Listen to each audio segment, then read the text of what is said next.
তুমি ভাই না? হ্যাঁ ভাই বলছি। তুমি জেলা থেকে কবে বের হইলে? আজকে আইলে? আজকে এলে? হ্যাঁ। একবার হাসা তো করছে, তুমি তো আদালতে কিছু পেলে না, ঘটনাস্থলে কি হয়েছে? হাসা তো করছে একবারে। মানে কি আর কি কই এখন আমার অল্প দোষ আসাল না। কার দোষে চললে? রাস্তা একবারে আসাল ফাঁকা, মানে একটা মানুষ আসাল না। হ্যাঁ রাস্তা দিয়ে একজন পাগল আসাল। হ্যাঁ আর আমি বাস চালাইলাম, হ্যাঁ। আমার পাশে ধরো 50 জন মানুষ আসাল। প্যাসেঞ্জার আছে তোমার গাড়িতে? হ্যাঁ। হুম। এখন যদি আমি হয় প্যাসেঞ্জারে যদি বাসাবার যাই তাহলে পাগলটারে মারো নাকি? পাগলটা মারুন নাকি? আচ্ছা।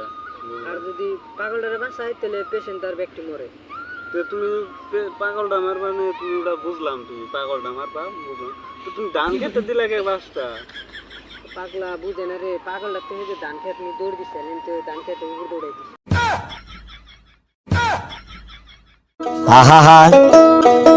আমি পারি না আর পারি না, আমি কেন মরি না।